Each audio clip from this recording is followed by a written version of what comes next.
Bismillahirrahmanirrahim. Assalamualaikum Assalamualaikum warahmatullahi warahmatullahi wabarakatuh. wabarakatuh.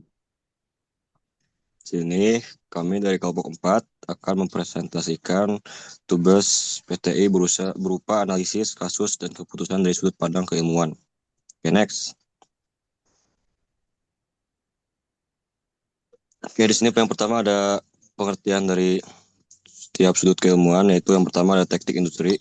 Teknik industri adalah disiplin ilmu yang berfokus pada studi sistem, integrasi antara manusia, mesin, metode informasi, material, dan energi. Tujuannya adalah untuk meningkatkan efisiensi, produktivitas, dan kualitas dalam sistem produksi. Oke, next. Selanjutnya, ada manajemen yang merupakan ilmu yang berkaitan dengan perencanaan, perorganisasian, pengarahan, dan pengendalian sumber daya, termasuk manusia, finansial, material, dan informasi. Next. Yang terakhir ada teknik logistik, adalah bidang ilmu yang meneliti perencanaan, pelaksanaan, dan pengendalian aliran barang, informasi, serta sumber daya lainnya dari titik asal hingga tujuan akhir. Oke, next. Di sini ada analisis kasus dan keputusan dari sudut pandang tiap masing-masing keilmuan.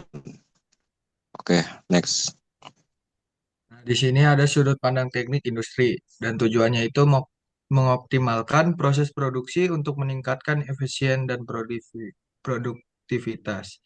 Yang pertama itu mengurangi waktu tidak produktif, contohnya mengurangi waktu istirahat atau mengatur kembali shift kerja untuk meminimalisir waktu ide tanpa mengorbankan kenyamanan pekerja. Alasannya itu pengurangan jam tidak produktif dapat meningkatkan kapasitas produksi harian. Yang kedua itu otomasi pada proses seleksi dan pengemasan.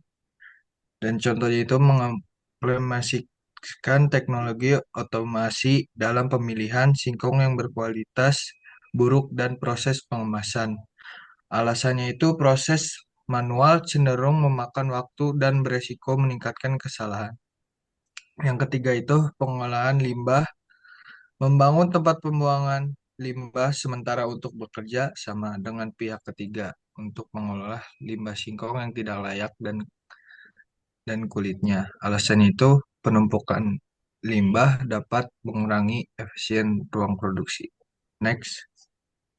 Selanjutnya, sudut pandang tentang manajemen. Tujuannya mengelola sumber daya manusia, keuangan, dan strategi pemasaran demi meningkatkan keuntungan. Yang pertama itu evaluasi sistem upah pekerja borongan. Contohnya menawarkan intensif berbasis target untuk meningkatkan produktivitas pekerja borongan. Alasannya insentif dapat mendorong motivasi pekerja dan meningkatkan jumlah produk kemasan kecil. Yang kedua itu ada diversifikasi produk. Contohnya mengembangkan varian rasa keripik pedas untuk menarik lebih banyak pelanggan. Alasannya diversifikasi produk dapat meningkatkan daya saing di pasar dan menarik segmen pelanggan baru. Yang terakhir ada strategi penerapan harga. Contohnya melakukan analisis biaya dan permintaan untuk menentukan kemungkinan peningkatan harga jual kemasan kecil. Alasannya penetapan harga yang cermat dapat meningkatkan margin keuntungan. Next. Selanjutnya, sudut pandang teknik logistik, yaitu bertujuan untuk meminimalkan biaya distribusi dan mengoptimalkan pengolahan rantai pasok. Yang pertama, optimasi rute distribusi. Contohnya menggunakan perangkat lunak untuk optimasi rute guna menemukan jalur pengiriman terpendek ke 7 lokasi pemasaran. Alasannya penghematan bahan bakar dan waktu distribusi dapat mengurangi biaya logistik. Yang kedua, pengolahan stok dan gudang untuk menerapkan sistem manajemen gudang untuk memastikan ketersediaan stok yang tepat waktu dan mencegah penumpukan. Alasannya untuk meningkatkan efisiensi dalam pengolahan persediaan mempercepat proses pengiriman. Yang ketiga, kemitraan dengan pemasok untuk mengembangkan kerjasama yang lebih erat dengan para pemasok singkong untuk memastikan kualitas bahan baku yang diterima. Alasannya untuk mengurangi potensi pengiriman singkong yang tidak layak sehingga mengurangi beban produksi. Oke, next. Oke, di sini ada anggota kelompok dari kelompok kami beserta tugas setiap masing-masing individu.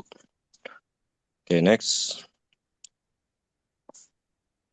slide terakhir ini kita mencantumkan sumber referensi dari materi yang kita presentasikan. Yang pertama ada Heiser. Untuk yang pertama dan kedua ada Heiser, G, and Render P 2017 tentang Operations Management, Sustainability, and Supply Chain Management. Untuk yang keduanya ada Christopher M 2016 tentang Logistics and Supply Chain Management. Okay, next. Oke, mungkin sekian dari presentasi dari kelompok kami. Kurang lebihnya mohon maaf. Sekian dan terima kasih.